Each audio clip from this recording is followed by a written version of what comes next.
Hace unos días atrás hubo un evento, en realidad fue una transmisión en Facebook, si es que algunos de ustedes sigue por ahí al señor Itiel Arroyo en sus redes sociales, se habrá dado cuenta que se programó este tema hace algunos días, ¿ok? ¿Cuál es el tema? ¿Cómo entran los demonios? Y cómo hacerlos salir. Ese es el tema que estuvo desarrollando el señor Itiel Arroyo y tuvo de invitado a voy a pensar que es un hermano, Juan David Arango, para llevar este tema de cómo entran los demonios y cómo hacerlos salir, ¿ok? Ya como ustedes saben, pues el señor Itiel Arroyo ha estado insistiendo en este tema, ¿no? De que un cristiano no puede ser poseído, pero puede tener demonio en algún área de su vida, en su cuerpo, en su alma, etcétera, etcétera, ¿ok?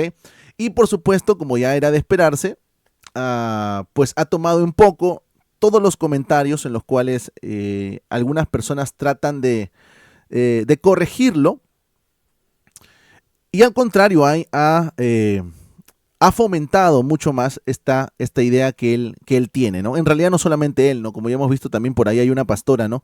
Que se llama Ana Olondo, bueno, pastora, ¿no?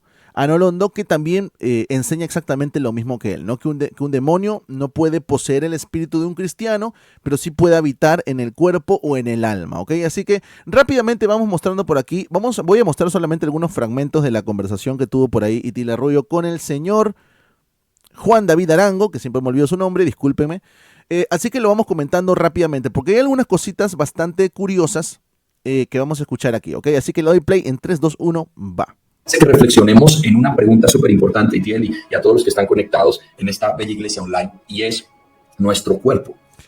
Paramos ahí, porque comenzamos ya con algo completamente incorrecto, ¿no? No hay nada como una iglesia online, o sea, iglesia online no existe, ¿ok? Y esto de una vez lo digo porque por ahí hubieron varias personas, ¿no? Sobre todo en el tiempo de la pandemia, que se acostumbraron a llevar cultos y reuniones, ¿no? De manera virtual e incluso, ¿no? Saliendo del tema de la cuarentena, pues muchos de ellos siguieron reuniéndose de esa manera, y pues ya se comenzó a hablar de una iglesia online. No hay iglesia online, ¿ok? No existe una iglesia online, ¿ok? La iglesia está llamada a congregarse, ¿ok? Partiendo de ahí, así que continuamos por acá, a ver. ¿Es templo de Dios o es una cueva de demonios? Wow. Definir muchísimo para poder entender si los demonios, si estamos poseídos o no estamos poseídos, si tenemos demonios o no estamos demonios. Vamos más adelante quizá a responder esa pregunta. Muy bien, por aquí comienza ya a hablarnos acerca de que unas personas pueden estar poseídas o no, ¿no? Yo, sinceramente, viendo todo el video, que me lo he tenido que ver completo, pues hay algunas partes en las que igual estoy de acuerdo, pero como se van a dar cuenta ustedes, Itiel Arroyo insiste en su error, incluso va a tratar de corregirlo de manera bastante amable para llegar al punto de que un cristiano puede tener demonio, ¿ok? Así que le continuamos dando play. Pregunta. Yo no soy un experto en demonios, pero conozco el tema frente a esto. Y es que la Biblia dice en Éxodo que Dios visita el pecado sobre los hijos hasta la tercera y cuarta generación. Ok, Ese es un punto importante. Miren, yo sé que muchos de ustedes en algún momento han escuchado ese tema de las maldiciones generacionales, ¿ok? Está citando precisamente el versículo donde se dice, ¿no? Que el Señor visitará la maldad hasta la tercera y cuarta generación. ¿Okay? Yo sé que incluso muchos de nosotros hemos crecido con esa idea, ¿no? De maldiciones generacionales. Pero en realidad, ¿de qué está hablando el contexto? ¿De qué trata el contexto en el cual del versículo que se está citando? ¿Tiene que ver con todos los pecados? ¿Tiene que ver con todas las prácticas pecaminosas? No, en el contexto, y es más, si ustedes quieren, hermanos, saber, ustedes me lo dejan saber. Mi hermana Iracema es una lectora fiel de la palabra, pues. Exactamente, en el contexto se está hablando específicamente de la idolatría. No se está hablando de todos los pecados, de la idolatría. Si ustedes quieren, el día de mañana o pasado mañana podemos hablar específicamente de las maldiciones generacionales. Si ustedes quieren, ahí me lo dejan en los comentarios. Estamos claro de que Dios redime nuestras generaciones, pero inevitablemente tu pecado va a afectar a una generación. Inevitablemente. No es una cuestión de que... Bueno, el pecado puede tener consecuencias, y por supuesto esas consecuencias pueden afectar a nuestras generaciones, ¿no? Pero eso no quiere decir que específicamente porque yo cometo un pecado, pues inmediatamente también mi hijo va a cometer exactamente el mismo pecado. O sea, eso no sucede así. Pero pues estas personas tienen siempre esa idea, ¿no? Esa es una idea pues que no, ni siquiera parte del pentecostalismo clásico, ¿no? Esa es una idea que ya se ha arraigado en iglesias específicamente neopentecostales. Que Dios quiera maldecir, es que el pecado maldice la generación. Mira, si tú eres un traficante de drogas, es inevitable que tus hijos se críen bajo ese mundo. Si tú estás bajo la pornografía, es inevitable que tus hijos en algún momento encuentren la pornografía que tú ves. Ok, pero eso se debe a qué? O sea, si mi hijo tiende a un pecado, ¿por qué es? ¿Es porque él hereda un tipo de maldición? Tenemos dos opciones. ¿Es porque él hereda algún tipo de maldición generacional basado en el versículo que nos está diciendo? ¿O él tiende al pecado porque su naturaleza es pecaminosa, al igual que la mía? ¿Cuál es la respuesta? No, señores, el hombre va en pos del pecado porque su propia naturaleza lo arrastra al pecado.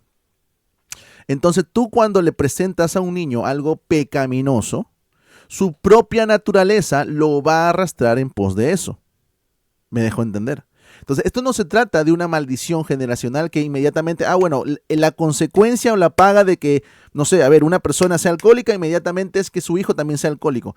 No, papá, o sea, tenemos un montón de personas que han tenido padres alcohólicos y precisamente por tener padres alcohólicos es que ellos no quieren saber absolutamente nada del alcohol.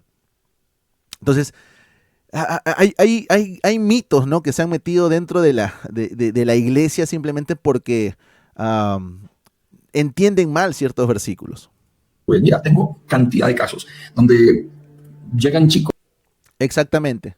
Correcto, como dice por aquí nuestra hermana Daría. No es algo que se hereda. O sea, el pecado de mi papá, yo no lo heredo.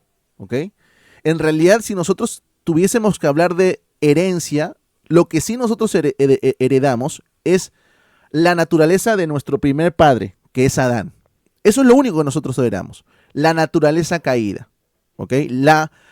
El hecho de estar muertos en delitos y pecados y por ende tener una tendencia al pecado. Entonces, aun si mi padre, miren lo que le voy a decir, aun si mi padre hubiese sido un santo, ¿ok? Yo hubiese tenido aún la tendencia al pecado. O sea, no tiene nada que ver con mi padre. De 12 años, 11 años. Y tú digo, ¿cómo entraste en la pornografía? Me dice, no, es que vi un CD que tenía mi papá por allá guardado, me dio curiosidad a los 8 años, lo metí y desde ahí quedé enganchado. Y claro, por supuesto, porque nuevamente mi naturaleza me va a arrastrar a todo lo pecaminoso. Y en lo pecaminoso voy a encontrar algo específicamente en lo cual me voy a arraigar. Hay personas que se arraigan en el alcoholismo, hay personas que se arraigan en otro tipo de pecados, pero eso depende siempre de la naturaleza. O sea, el problema es nuestra naturaleza caída. No es que hay una maldición generacional y como digo, si quieren lo desarrollamos mucho mejor en estos días. Llevo ese tema de manera específica para pues poderlo desglosar de una manera mucho más amplia, ¿no?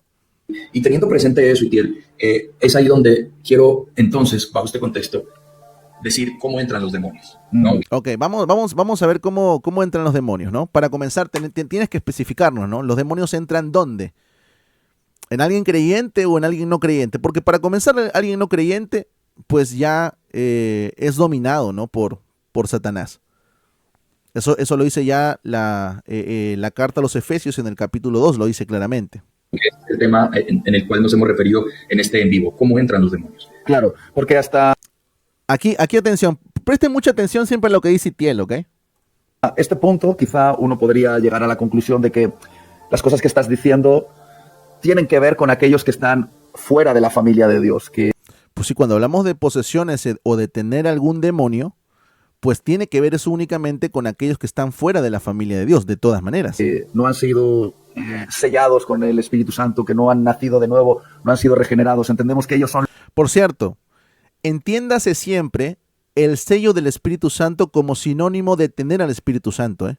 O sea, no es como que Dios agarra, imagínense, pues un sello literal y te va a poner una marca. No, o sea, esa marca es literalmente el Espíritu Santo. Él es el sello. ¿Ok? Entonces, entiéndanse cuando la Biblia habla del sello del Espíritu Santo, está hablando de el hecho de nosotros tener o ser morada del Espíritu Santo.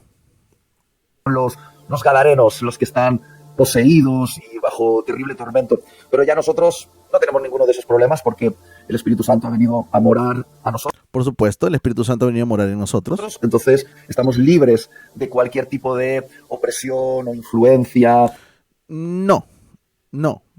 Y creo que aquí Itiel comete uno de los errores por el cual desemboca en todo lo que viene diciendo. Porque un cristiano, un hijo de Dios, un verdadero creyente, sí puede sufrir opresión. Sí, tenemos ahí el caso de Job. Sí, un creyente puede ser influenciado. Sí, puede ser influenciado, pero no puede ser poseído, no puede tener demonio.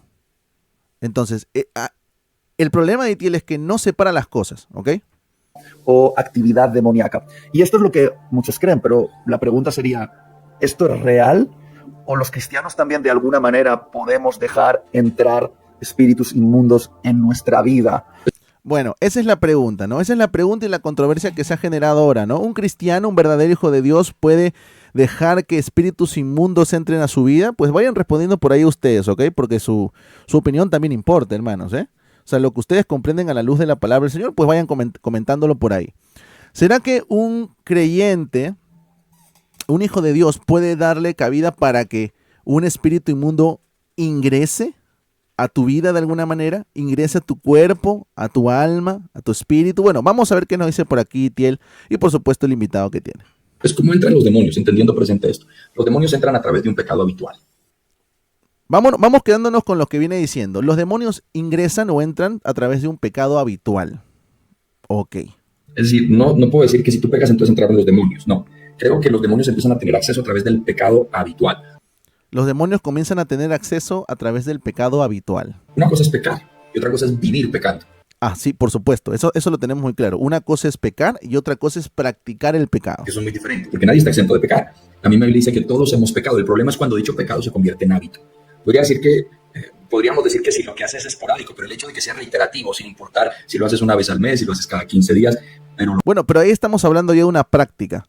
O sea, no estamos hablando del hecho de simplemente caer, cometer algún pecado o una falta, algo a lo cual un creyente no está acostumbrado, algo a lo cual el creyente no se conforma, o sea, no quiere permanecer en esa condición, no quiere permanecer con esa culpa, por supuesto va a ir a Dios a pedirle perdón, pero cuando ya nos está hablando acá acerca de cometer un pecado de manera continua, porque aquí estamos hablando de la práctica del pecado, ¿ok? Es decir, llevar un estilo de vida como lo lleva el incrédulo. Por ejemplo, hermano, si yo te pregunto a ti, ¿cómo crees que actúa el incrédulo delante de su propio pecado? ¿Será que el incrédulo piensa, mira, acabo de pecar y he ofendido a Dios? ¿El incrédulo pensará así? No, pues hermano, al incrédulo le da completamente igual eso. A lo más el incrédulo puede pensar, ¿no? Híjole, de verdad es que me van a venir consecuencias, ¿no? De repente mi esposa o mi familia me van a decir algo, pero no piensa en Dios. Entonces vamos marcando por aquí una distinción. ¿Por qué? Por lo que nos dice la Escritura. Nosotros nos vamos a la primera carta de Juan en el capítulo 3, versículo 8 al 10 y vamos a leer lo siguiente. Dice, versículo 8, el que practica el pecado es del diablo, porque el diablo peca desde el principio, para esto apareció el Hijo de Dios, para deshacer las obras del diablo. Ojo aquí, todo aquel que es nacido de Dios, hermano, tú tienes que preguntarte esto, ¿tú realmente eres nacido de Dios? Hermano, veo la obra de Dios en mí. Bueno, ¿eres nacido de Dios? ¿Has creído en Cristo como Señor y Salvador? Bueno, eres nacido de Dios. Dice, todo aquel que es nacido de Dios no practica el pecado porque la simiente de Dios permanece en él. Y no puede pecar porque es nacido de Dios. Entonces, cuando estamos hablando de alguien que peca de manera continua, de manera, valga la redundancia, como una práctica diaria, ¿no? Como la vida que lleva un incrédulo, entonces, mi hermano, mi hermana, estamos hablando de alguien que no es creyente. Alguien que no es creyente. Si tú sigues leyendo, por ejemplo, la primera carta de Juan en el capítulo 2, versículo, si no me equivoco, 4 en adelante, te vas a dar cuenta que se dice que el que dice, yo le conozco, pero no guarda sus mandamientos, el tal es mentiroso y la verdad no está en él. Entonces, hay muchos que dicen, hay muchos que pueden hablar. Bendiciones por ahí, nuestra hermana Techi. Hay muchos que pueden comentar, no, si yo soy nacido de Dios, yo soy hijo de Dios, yo soy hijo de pastor, yo voy a la iglesia, etcétera. Ah, pero, a ver, si tú no guardas la palabra del Señor, o por lo menos intentas guardar la palabra del Señor, te tengo una noticia, no eres de Dios. ¿Por qué? Por lo que te dice la Escritura. Porque el nacido de Dios no practica el pecado, no vive de manera continua en el pecado. No, no es que no pueda pecar, no es que no pueda fallar, no vive un estilo de vida en el pecado, no es recurrente en el pecado. ¿Por qué? Porque la simiente de Dios, y ya saben ustedes, cuando se está hablando de la simiente, se está hablando de Cristo, según Gálatas, no de la simiente, sino de la simiente, la cual es Cristo. La simiente de Dios, es decir, Cristo, Jesús, permanece en él. Ojo, esto es importante, porque nosotros debemos entender que en nosotros, si bien la Biblia dice de manera explícita que en nosotros mora y habita el Espíritu Santo, también habita el mismo Señor Jesucristo.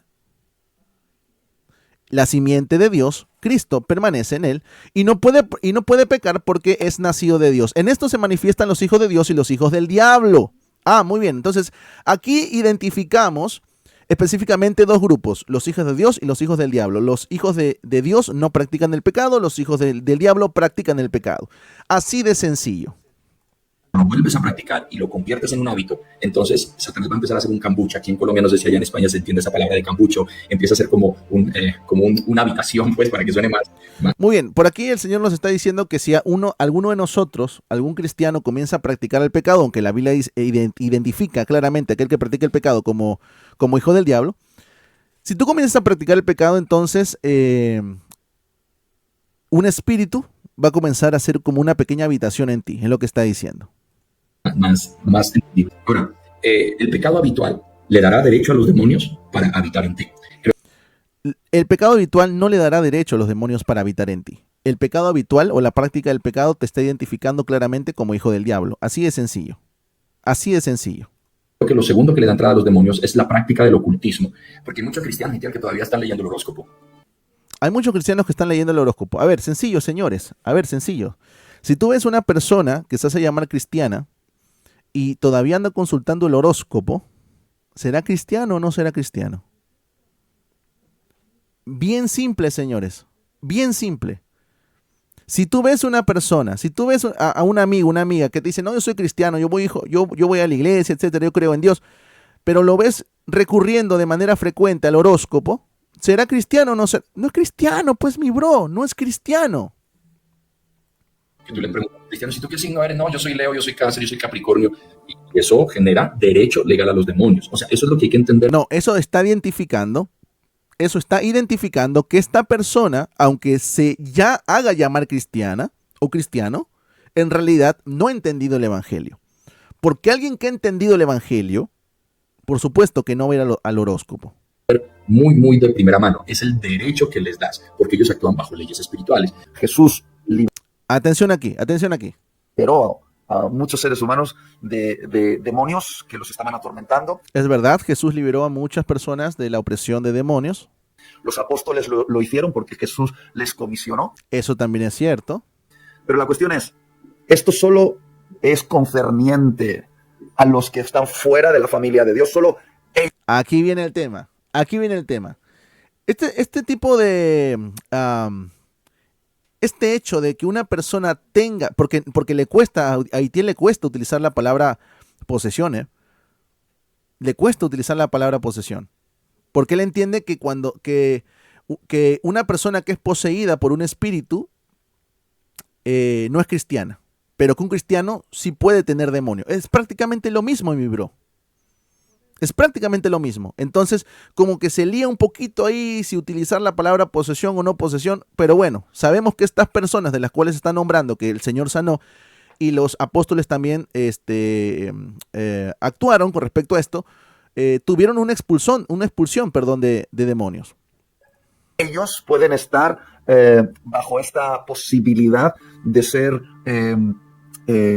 vamos a decirlo así. ¿Ven que le cuesta utilizar la palabra posesión? No quiero utilizar la palabra posesión. Habitados. Bueno, si alguien es habitado por un espíritu inmundo, pues tiene demonio. Y si tiene demonio, muchos pueden llamar a eso precisamente una posesión. Porque si nosotros somos como una casa y ese espíritu viene a habitar en nosotros, nosotros venimos a ser precisamente su posesión. ¿Cómo venimos nosotros a ser posesión de Dios? A ver, díganme ustedes, hermanos. ¿Cómo nosotros venimos a ser posesión de Dios? No es precisamente cuando el Espíritu de Dios, cuando el Dios viviente viene a morar en nosotros.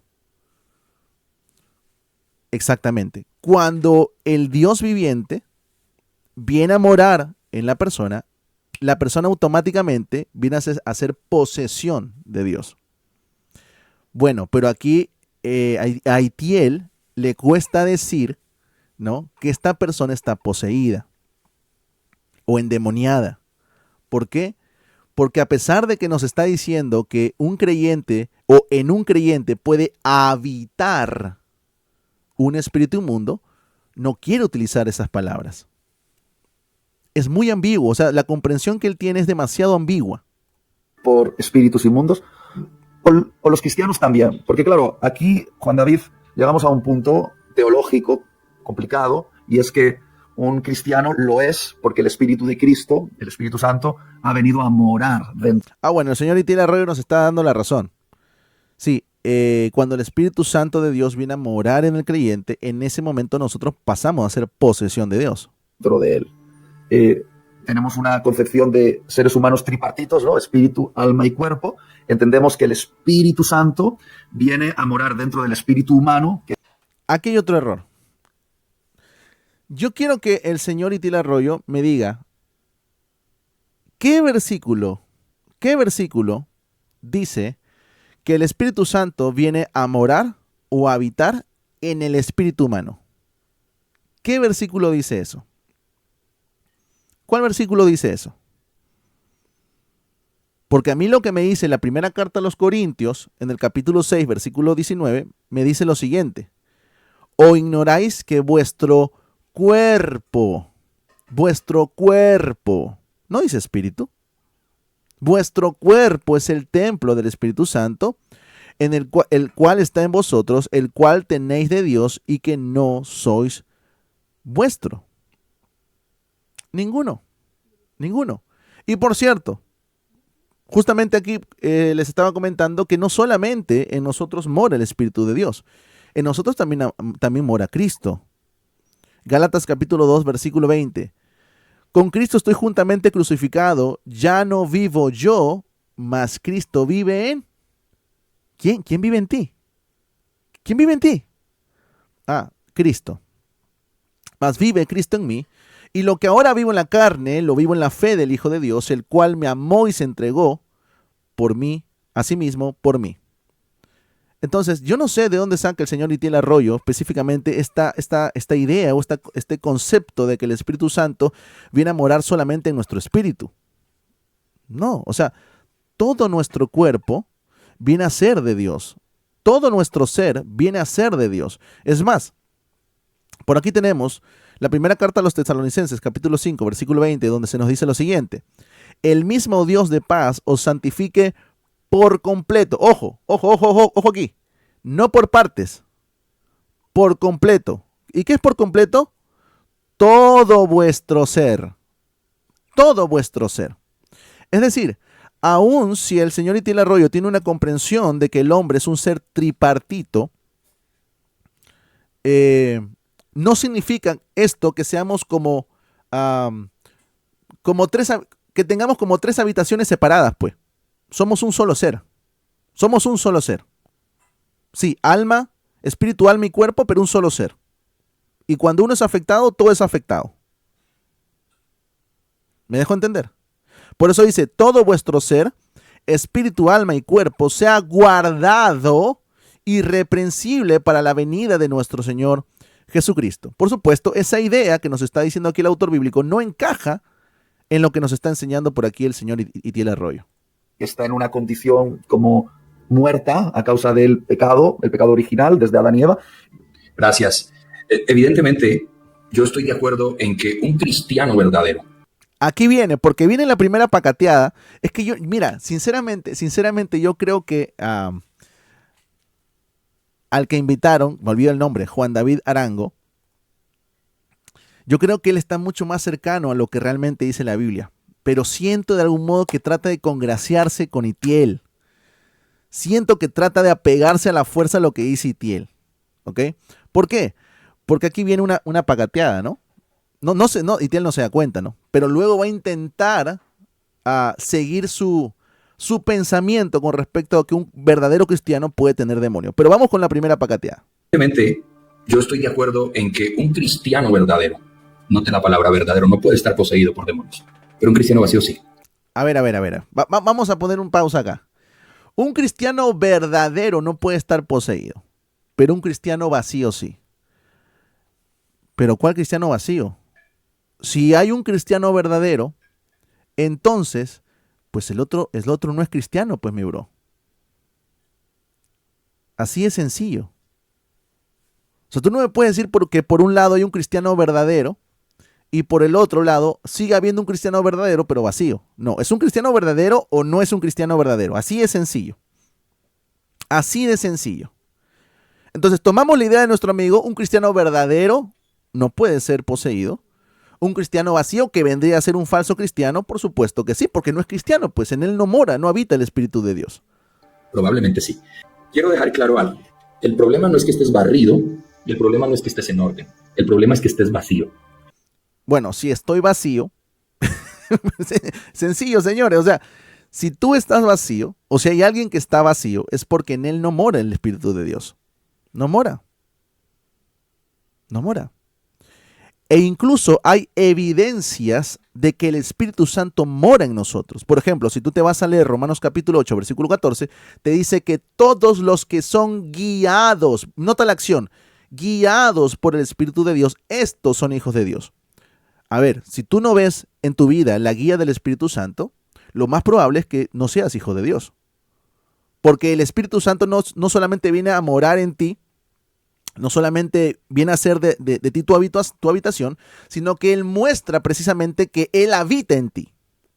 ¿Cómo lo muestra? Pues guiándote, redarguyéndote, corrigiéndote, etcétera, etcétera, etcétera. Y toda la obra que hace el Espíritu Santo. Si tú no tienes al Espíritu Santo como el Señor de tu vida, si no tengo el Espíritu Santo como Señor de mi vida, simplemente no soy cristiano. Si no tengo el Espíritu Santo en mi vida, no soy cristiano.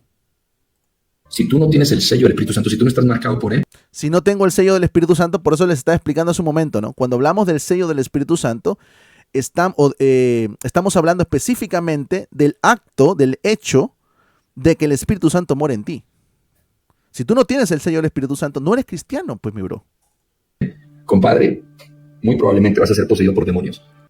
Por supuesto, porque no es cristiano. O sea, una persona con la descripción que acaba de darnos no es cristiano. Porque lo que no está vacío, reitero, Satanás lo va a llenar. Lo más tremendo, Itiel, es que hay gente que viene a la iglesia a buscar liberación. Entonces, es que, Y aquí va a decir algo en lo cual nosotros vamos a estar de acuerdo. pastor, es que mi tío necesita liberación. Yo le digo, ¿tu tío viene a la iglesia? No le puedo hacer liberación. El equipo no puede generarle liberación. ¿Pero por qué? Le voy a hacer un daño. ¿Y por qué le vas a hacer un daño? Si yo cojo a tu tío y lo libero, si yo tomo a tu tío, le doy liberación, y si el tío no quiere seguir a Dios, pues entonces el demonio se apartará por él unos días, pero al ver dice, está vacío, entonces puedo activar la ley que está establecida en el mundo espiritual. Vengan 7 peores y entremos en la persona. Bueno, eso es importante. Nosotros hemos dicho varias veces, bendiciones por ahí nuestra hermanita Sara, un fuerte abrazo mi hermana. Nosotros hemos dicho varias veces que cuando se está hablando del tema de liberación, no lo podemos hablar como la mayoría de pentecostales que terminan siendo neopentecostales hablan acerca de la liberación. ¿Por qué? Porque cuando nosotros, en primer lugar, estamos hablando de la liberación, esto tiene que ver netamente con el Evangelio. Con el Evangelio. ¿De qué sirve que de una persona se vayan espíritus, demonios, salgan de su vida, si esta persona no va a aceptar, no va a creer en Cristo como el Señor y Salvador de su vida? ¿De qué sirve? Esos espíritus van a ver su casa barrida, vacía, y va a regresar ese con muchos más. Y el estado póster de esa persona va a ser peor. Entonces, tenemos que entender que la verdadera liberación tiene que ver con el Evangelio. Tiene que ver con el Evangelio. Cuando tú predicas el Evangelio, esa persona va a ser confrontada con la palabra. Esa persona posiblemente ponga su fe en Cristo como Señor y Salvador. Y si el Hijo os libertare, seréis verdaderamente libres. O sea, no es difícil comprender. Y en este sentido, aunque yo no lo diría exactamente como lo está diciendo nuestro amigo aquí invitado, es prácticamente lo mismo.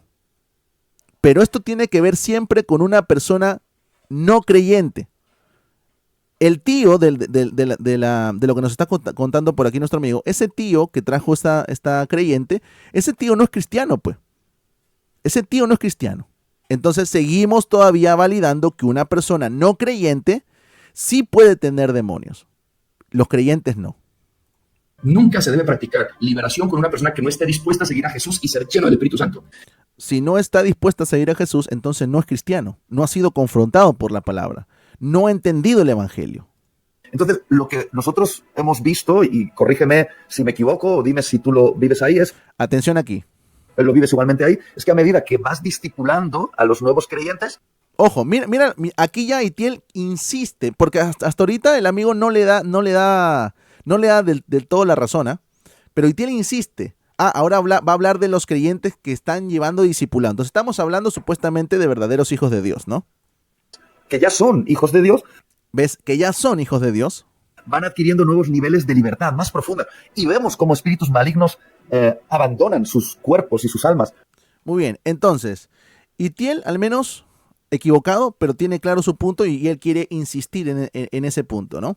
Verdaderos cristianos van llevando su discipulado y conforme va llevando su discipulado, adquieren niveles de libertad. Es que precisamente voy a nombrar eso. Exactamente, mi hermana. Niveles de libertad. Entonces, cuando la Biblia te dice, y si el Hijo os libertare, seréis verdaderamente libres, entonces Jesús mintió, pues. Jesús mintió. No fue verdaderamente libre. No, hay niveles todavía que tienen que ir escalando de libertad. No fue verdaderamente libre. Fue libre a medias. Todavía hay cosas que libertar. No, a ver, no confundamos la libertad con sanidad. Hay cosas, por supuesto, en el hombre que todavía van a tomar tiempo por sanar. Heridas en el alma, en el corazón, pues por ahí les cuesta todavía, no sé, manifestar del todo el perdón, pero esto no quiere decir que esa persona no haya sido libertada. Si esa persona tiene realmente a Cristo, ha sido completamente libertada. Entonces, este lenguaje de niveles de libertad no lo encontramos en ninguna parte de la Escritura. La Biblia no te habla de niveles de libertad. La Biblia te dice claramente, aquel que tiene al Hijo es verdaderamente libre. No libre a medias. A veces con lágrimas, a veces vomitan o tosen o experimentan un momento en el. Bueno, ya, no me quiero enfocar mucho en el tema de las supuestas manifestaciones cuando se expulsan estos demonios, porque ya saben que salen con todo el tema del vómito, etcétera, etcétera. Cosas neopentecostales, ¿no? Eso no lo vemos nosotros en la Escritura, pero bueno, no me voy a centrar en eso. Que claramente hay una manifestación. Otras veces es mucho más tranquilo, mucho más pausado. Te voy a decir algo, Itiel. Esto puede Muy bien. A ver, vamos a escuchar por acá. sonar fuerte, pero yo lo viví. O sea, yo estoy cristiano toda mi vida.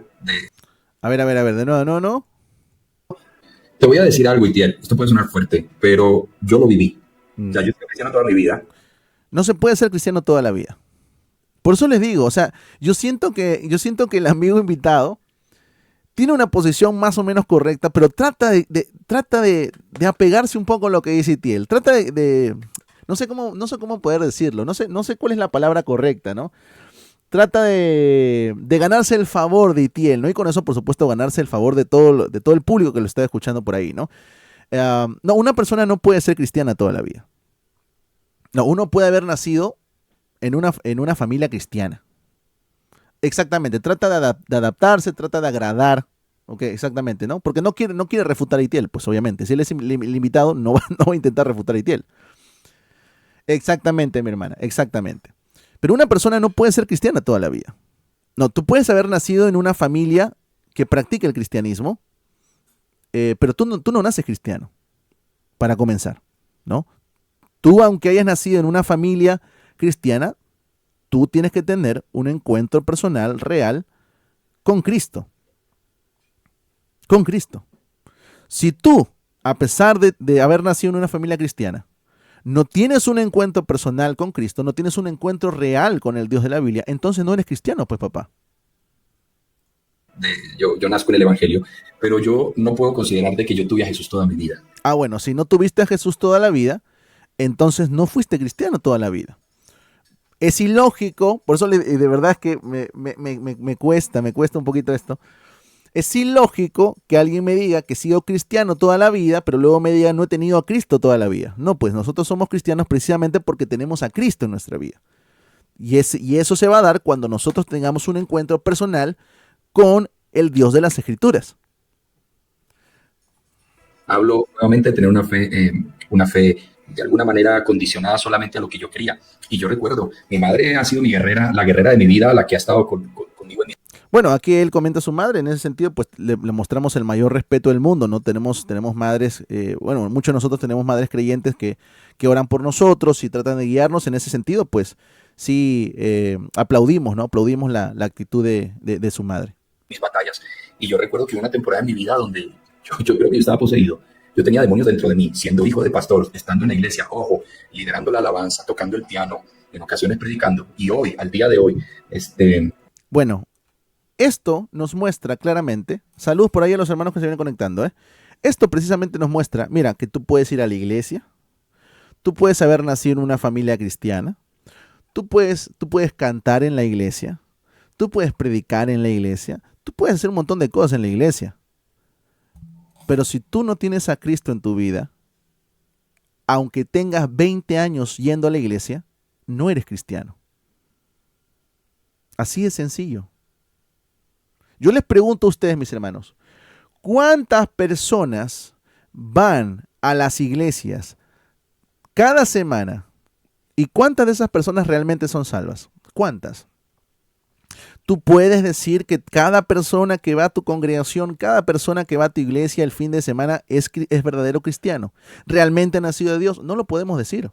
Porque para comenzar no sabemos realmente quién ha nacido de Dios. Lo que sí podemos ver son las evidencias de ese nuevo nacimiento. ¿Ok? Eso sí podemos ver.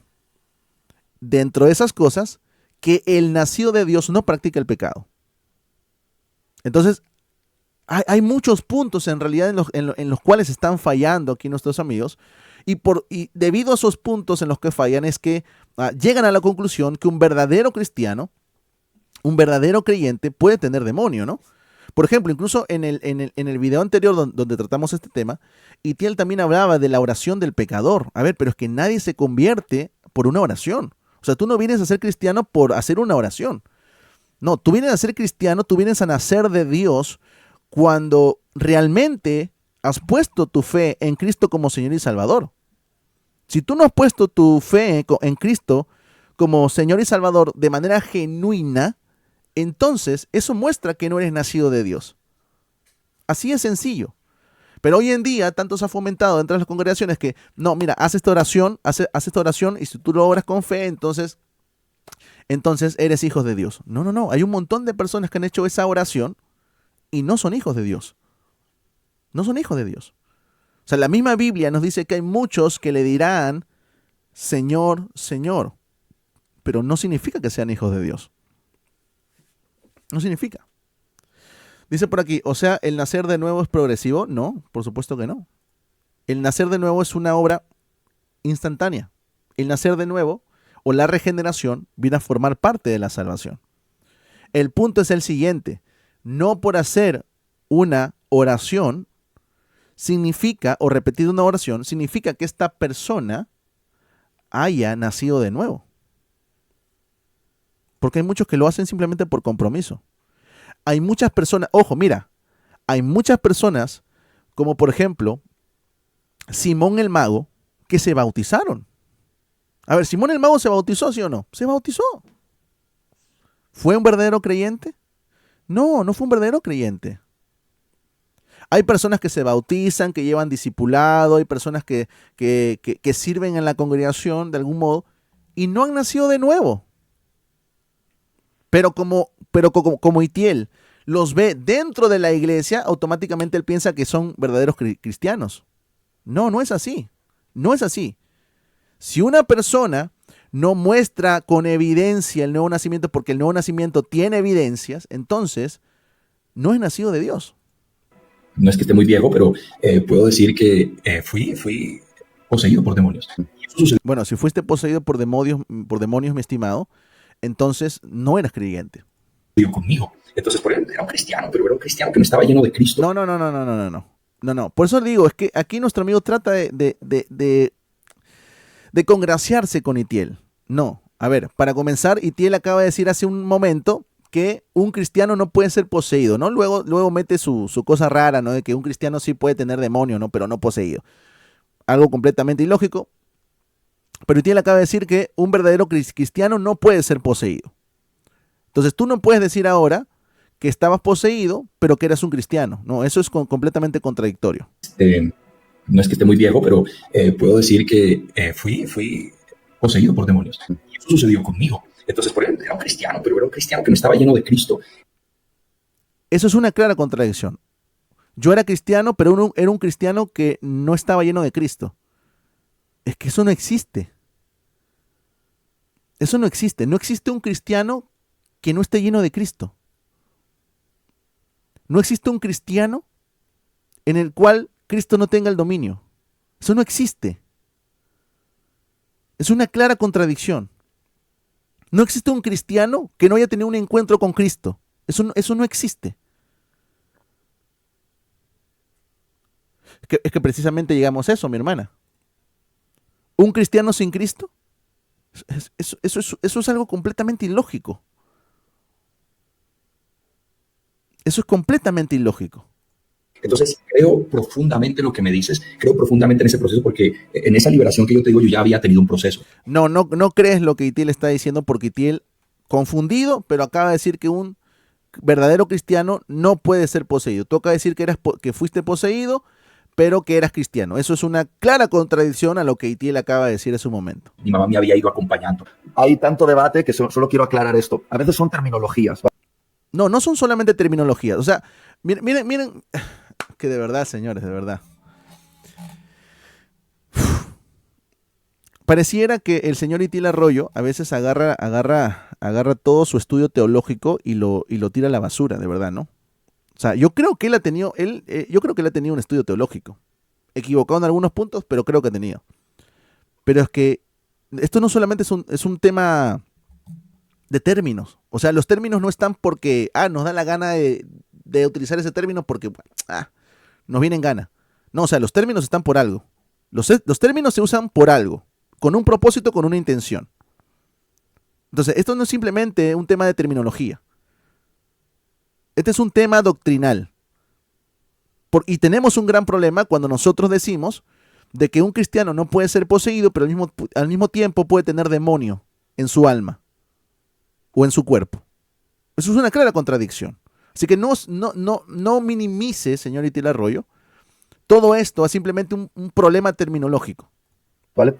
Vamos a establecer, para que todo el mundo esté tranquilo, que si Juan David o yo hemos entregado nuestra vida a Jesucristo y el Espíritu Santo nos ha sellado, A ver. nosotros ya estamos bajo posesión de Dios, ¿vale? Pues somos posesión de Dios.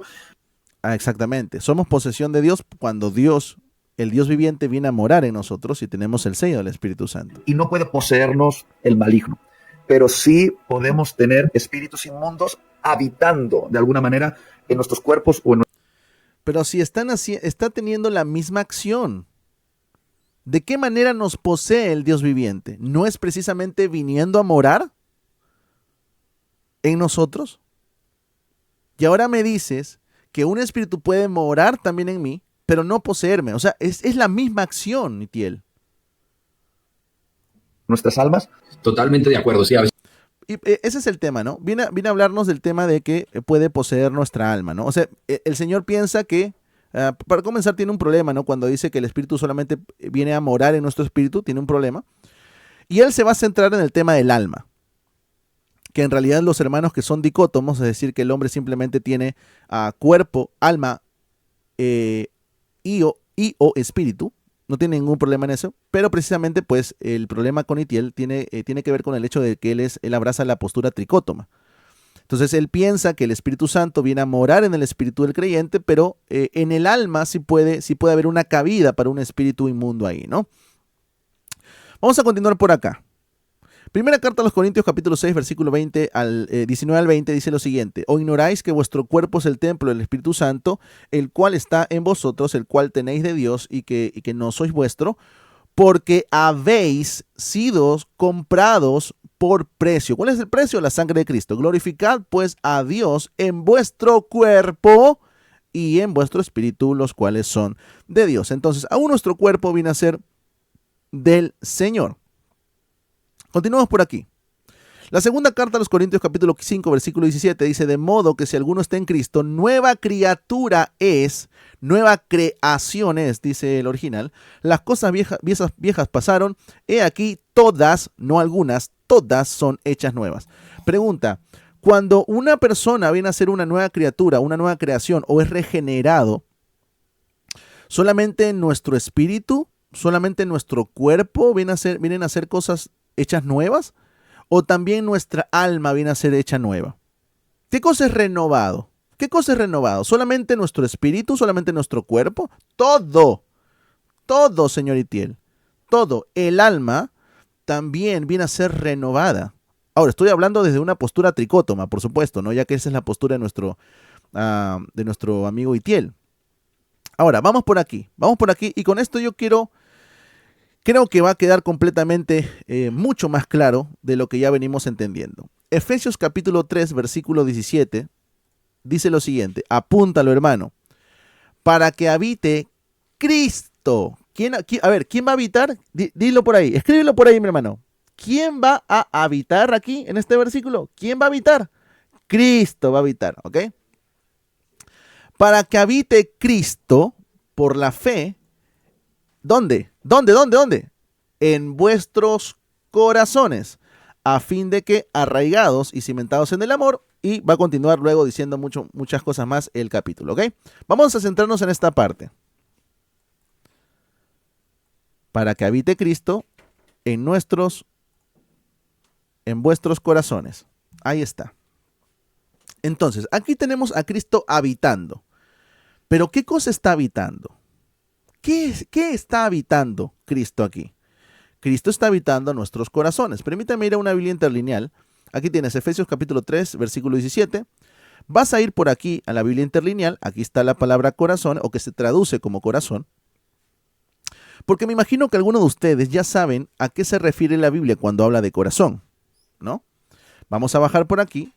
La palabra corazón, cardía, ¿qué es? Definición: corazón es voluntad. Definición: corazón, es decir, figuradamente, pensamientos o sentimientos con respecto a la mente. Ahora, cuando el señor Itiel te va a hablar del alma, ¿con respecto a qué tiene que ver el alma? ¿O qué es el alma? A ver, vayan comentándolo por ahí. Mientras voy poniendo por aquí el léxico de Thayer, que es un léxico académico, ¿ok? Aquí está la palabra cardía, corazón, y vas a leer esta parte que lo he subrayado. Dice: del alma o de la mente, ya que es la fuente o el asiento de los pensamientos, pasiones, deseo, apetito, afecto, propósito, esfuerzo. Muy bien. Entonces, cuando estamos hablando del corazón, es decir, figuradamente los pensamientos o sentimientos, ¿de qué estamos hablando, hermanos? ¿De qué estamos hablando? ¿Estamos hablando del espíritu? ¿Estamos hablando del cuerpo? ¿O de qué estamos hablando? Señores, estamos hablando del alma. Del alma. Cuando ustedes vean la escritura, se van a dar cuenta que la palabra corazón aquí es imposible que se esté utilizando de manera literal. O sea, no es que Cristo se va a sentar en tu órgano llamado corazón. ¿Me dejó entender? No se va a sentar en tu órgano llamado corazón, sino que ¿a qué se refiere con corazón aquí? Se refiere al pensamiento, al sentimiento y a la voluntad. ¿Eso tiene que ver con qué? Con tu alma. Con tu alma. Entonces, podemos leerlo de esta manera. Para que habite Cristo por la fe en vuestras almas. ¿Por qué? Porque el corazón siempre tiene que ver con el pensamiento, los sentimientos y la voluntad. Por eso les estuve poniendo por aquí el taller que nos menciona, por supuesto, tiene algunas acepciones, por supuesto, ¿no? Pero cuando se habla en este sentido en el cual está hablando el versículo, que también es reforzado con lo que nos dice la interlineal, tiene que ver con el alma.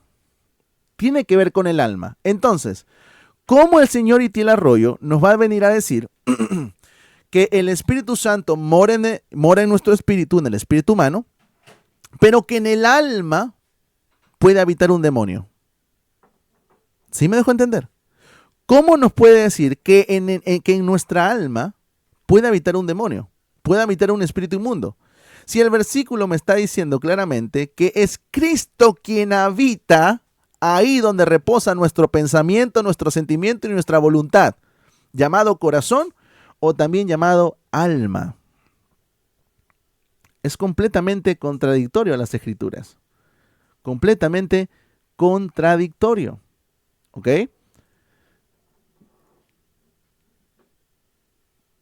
Vamos a mostrar por aquí. A veces utilizamos una terminología que puede ser causa de argumentos no sanos para muchos. Pero sí, cuando hablo de posesión estoy hablando de eso, de no es que estemos poseídos, sino que está la posesión del Espíritu Santo, pero podemos tener espacios en nuestra vida donde hay demonios que...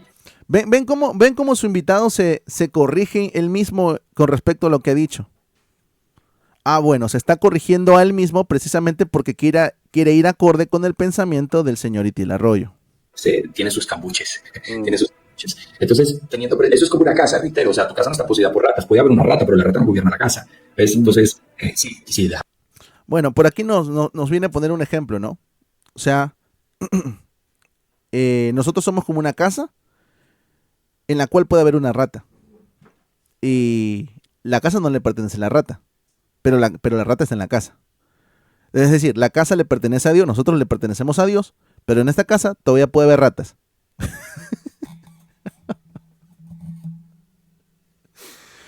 Ese es el problema de tomar ejemplos que no parten de la Escritura. Ese es el problema de basarse en ejemplos que no parten del escrito bíblico. No, señor. No, señor. Cristo habita por la fe en nuestros corazones. Cristo habita por la fe en nuestros corazones. Cristo habita ahí donde reposa mi pensamiento, mis sentimientos y mi voluntad. Ahí habita Cristo. Así que yo no sé cómo el señor Itiel Arroyo va a zafar de ese versículo, la verdad. Dejar claro, gracias Itiel por aclararlo, porque es muy importante. Y me gusta ese ejemplo que has usado, el de la rata, porque... ¿Por qué te gusta? Pues si ese ejemplo no parte de la Escritura, hijo. Nuestra casa ya tiene dueño, Sí. es Jesús. Amén. ¿Vale? Pero cuando las ratas encuentran huecos, espacios, entran y si encuentran de qué alimentarse, es decir, si tienen alimentos, si tienen carne. Ok, entonces, a ver. Voy a tomar tu ejemplo. De verdad es que da un poquito de lástima este ejemplo, ¿no? Pero voy a tomar el ejemplo. Ok, Cristo es el dueño de la casa. Entonces, ¿me estás diciendo que Cristo, siendo el dueño de la casa, va a tener esa casa mal cuidada para que haya huecos en los cuales entre la rata? A ver, porque si Cristo es el dueño de la casa, ¿quién es quien tiene cuidado de la casa? ¿Quién es aquella persona que debe tener cuidado de la casa? Ah, bueno, en este caso, no soy yo quien debe tener cuidado de la casa, porque yo no soy el dueño. Yo no soy quien habita en mí mismo. ¿Quién es el dueño de la casa? Ah, el dueño de la casa es Cristo. Él es quien debe tener cuidado de que no se metan esas ratas. Entonces, ¿me estás diciendo que Cristo no tiene cuidado de esta casa? Se acabó. ¿Se dan cuenta cómo sus ejemplos les juegan en contra de ellos mismos? Sus ejemplos les juegan en contra de ellos mismos. Porque son muy malos ejemplos. Ejemplos que no parten de la Escritura. Así que yo solamente tengo una cosa que decir. Fuera en el nombre de Yeshua. ¡Bum, bum! Ya, pues ya lo estaban comentando por ahí ya.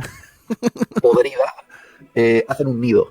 Y lo que tenemos que hacer es quitarles el alimento y luego cerrar la ranura por donde entraron. Entonces, en medio de la confesión y del pecado, yo tengo que hacer un examen espiritual y decirle, Señor, ¿qué hay dentro de mí? Recuerda que la Biblia dice que el corazón es perverso, ¿qué hay dentro de mí? Y evaluar cuáles son las cosas que tengo que presentar delante de Dios. Lo segundo que considero importante y es confesar los pecados de nuestros antepasados. Aquí se pudrió todo. Aquí se pudrió todo. A ver, yo tengo que confesar los pecados de mis antepasados. En primer lugar, ¿cómo rayos voy a saber cuáles fueron los pecados de mis antepasados? Para comenzar, ¿no? O sea, a varios de mis antepasados ni siquiera los conocí. Ni siquiera los he conocido. ¿Dónde está mi Chugo? ¿Dónde está Chugo? Chugo, esto es brujería, ¿sí o no, Chugo? Creo que ya se fue Chugo, ¿eh? Creo que ya se fue Chugo. Chugo diría automáticamente brujería, diría Chugo. ¿Cómo rayos voy a saber los pecados de mis antepasados? Y en segundo lugar, ¿de qué vale que yo confiese los pecados de mis antepasados? Ahí está Chugo, ya ves. Ahí está Chugo. Es brujería. Pues es que esto es algo sumamente místico.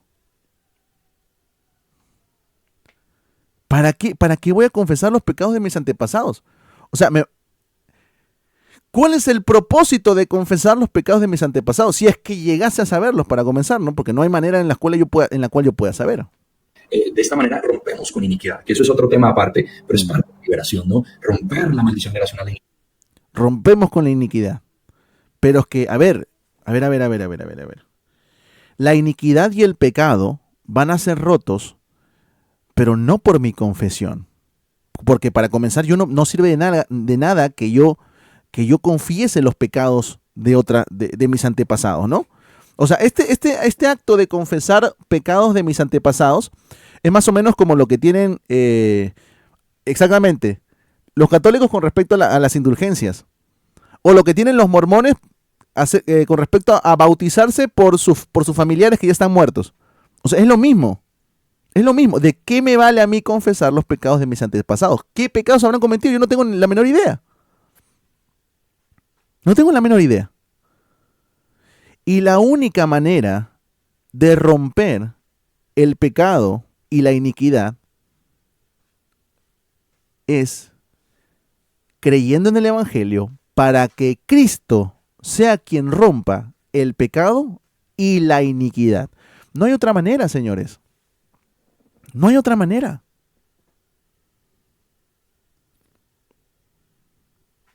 ¿De dónde sacan todas estas ideas los amigos neopentecostales? ¿De dónde las sacan?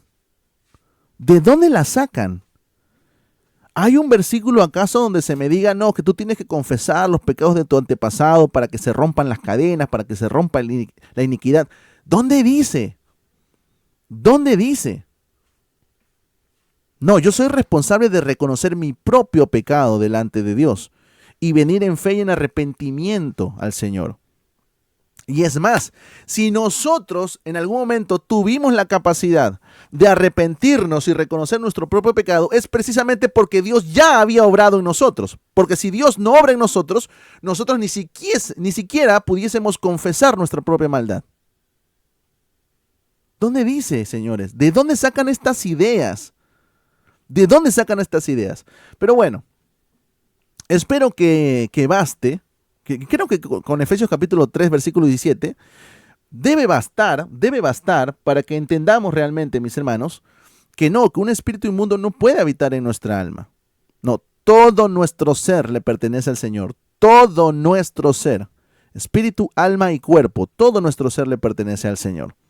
Y es más, este versículo nos dice que Cristo habita por la fe en nuestros corazones. Y cuando se habla del corazón, ¿de qué se habla? Se está hablando exactamente del alma. Cuando se habla del corazón, se habla del pensamiento, las emociones y la voluntad. De eso se está hablando.